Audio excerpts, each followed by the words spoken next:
दोस्तों, जब से इंसानों को धरती के खत्म होने का डर लगा हुआ है, तब से ही हम इंसानों ने दूसरे प्लेनेट पर रहने की सोच ली है। अब दूसरे प्लेनेट्स पर रहने के लिए हमें अर्थ जैसे प्लेनेट्स को ढूंढना होगा। इसलिए वैज्ञानिकों ने अर्थ जैसे प्लेनेट को ढूंढना काफी सालों पहले शुरू कर दिया और ऐसे कई प्लेनेट को खोज निकाला जहां हम जी सकते हैं। लेकिन इन्हीं खोजों में वैज्ञानिकों को कुछ ऐसे भी प्लेनेट मिले जो इंसानों के लिए किसी नर्क से कम नहीं। तो चलिए बिना टाइम वेस्ट के शुरू करते हैं इस इंटरेस्टिंग वीडियो को, जिसमें हम ऐसे ही लिविंग हेल्थ प्लेनेट के बारे में जानेंगे। Planet number 1, waste 76b। नीला रंग देखते ही आपको ये समुद्र और बर्फ से भरा प्लेनेट लग रहा होगा, लेकिन हम सभी को पता है कि नीले रंग की आग सबसे ज्यादा गर्म होती है। तो ये प्लेनेट भी नीला रंग ठंडा होने के कारण नहीं, बल्कि काफी ज्यादा गर्म होने के कारण है। गर्म और बड़ा गैस प्लेनेट होने के कारण इसे वैज्ञानिकों ने अल्ट्रा हॉट जुपिटर नाम दिया, क्योंकि ये प्लेनेट अपने सूरज से आए हुए 94% रेडिएशन को अब्सॉर्ब कर लेता है, जिससे ये साफ पता चलता है कि आखिर ये प्लेनेट इतना गर्म क्यों है। दोस्तों, ये एक ऐसा प्लेनेट है जहाँ पानी की नहीं बल्कि पिघलते लोहों की बरसात होती है। ये एक गैस प्लेनेट है, तो ये साफ पता चलता है कि इस प्लेनेट का कोई सतह या सरफेस नहीं है, इसलिए ये पिघलते हुए लोहे की बरसात नीचे से ऊपर और दाएं से बाएं की तरफ भी होती है। इन पिघलते लोहे के एक बूंद का तापमान करीब 2400 डिग्री सेल्सियस है। ये प्लेनेट इतना गर्म है कि अगर एक बड़ा स्पेसशिप इस प्लेनेट में जाए तो वो कुछ ही सेकंड में पिघलकर भाप बन जाएगा। तो सोचिए हम इंसानों का इस प्लेनेट में क्या हाल होगा। प्लेनेट नंबर 2,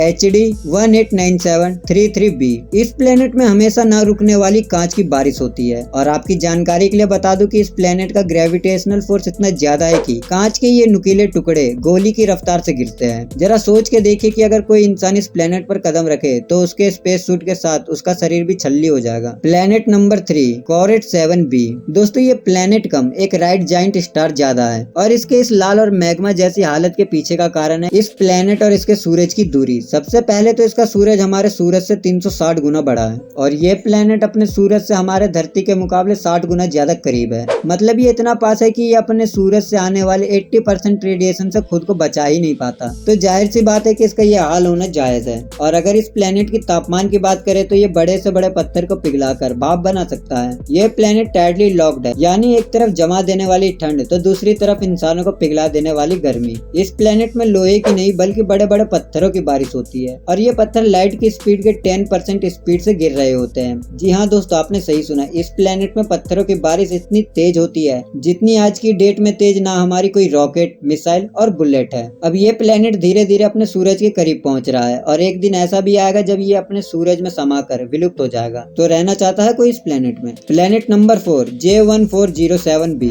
ये प्लेनेट कभी भी खत्म हो सकता है, पर अब तक नहीं हुआ है। आप ही देखिए इस प्लेनेट को, जिसके काफी सारे रिंग्स हैं। पहले तो आपको इसे देखने पर लगेगा कि ये तो सैटर्न है, लेकिन ये सैटर्न नहीं, जो कब का विलुप्त हो गया होता अगर इसके पास ये रिंग्स नहीं होते। दरअसल ये प्लेनेट अपने सूरज के काफी करीब था, लेकिन जैसे जैसे इसके रिंग्स बढ़ते गए वैसे वैसे ये प्लेनेट अपने सूरज से दूर होता गया। आज इस प्लेनेट की रिंग का फैलाव 19 मिलियन किलोमीटर है, मतलब हमारे शनि ग्रह के रिंग से 640 गुना ज्यादा दूर तक फैला है। Planet number 5, Gliese 1132b, second atmospheric planet. दोस्तों, हमें ये पता है मंगल ग्रह का भी कभी ना कभी वातावरण रहा है जो कॉस्मिक रेडिएशन से खत्म हो गया है, लेकिन अगर फिर से इसमें एटमॉस्फेयर बनने लगे तो उसे सेकंड एटमॉस्फेरिक प्लेनेट कहेंगे। लेकिन ग्लीस 1132b पर आज ये हो रहा है। अब वातावरण का होना यानी इंसानों के लिए जिंदा रहने लायक प्लेनेट, और शायद इसलिए हम इसे अर्थ का डुप्लीकेट कह सकते हैं, लेकिन साइज में, क्योंकि इस प्लेनेट में आने वाले कॉस्मिक रेडिएशन इसके वातावरण को पार करते हुए सीधा जमीन पर गिरते हैं, या यूं कह लो कि वहाँ कॉस्मिक रेडिएशन की बारिश हो रही है। मतलब अगर हमने इसकी वातावरण की दूसरी तरफ कदम रखा तो हमारा जल के राख होना तय है। Planet number 6, trace 2b।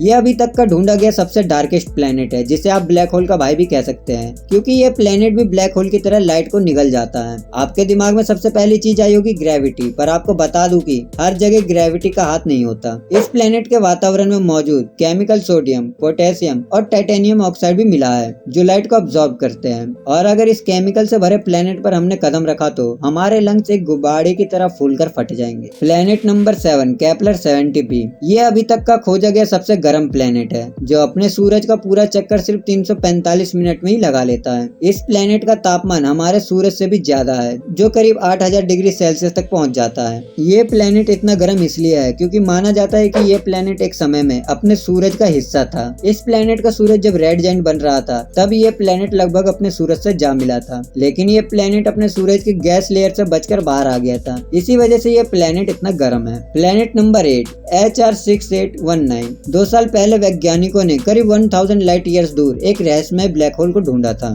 जो हमारे प्लेनेट अर्थ में अब तक मिले ब्लैक होल्स में सबसे करीब है। लेकिन हाल ही की रिसर्च में पता चला कि वैज्ञानिक जिसे ब्लैक होल समझ रहे थे वो एक वैम्पायर स्टार है। वैम्पायर स्टार उन्हें कहते हैं जो अपने आसपास के प्लेनेट को खाता है। इस स्टार को आप बेबी सन कह सकते हो, क्योंकि यह अभी अपने विकास चरण में है, जो 60 किलोमीटर प्रति सेकंड से घूम रहा है। ये स्टार हमारे सूरज से 5 गुना ज्यादा वजनी है, जो दूसरे प्लेनेट और स्टार को खा रहा है। तो दोस्तों, आप इनमें से किस प्लेनेट पर रहना चाहोगे जो किसी नर्क से कम नहीं है? हमें कमेंट बॉक्स में जरूर बताएं। ऐसे वीडियो देखने के लिए चैनल को सब्सक्राइब कर ले और बेल आइकन को ऑल में क्लिक कर ले। तो मिलता हूँ नेक्स्ट वीडियो में, तब तक के लिए टाटा और गुड बाय।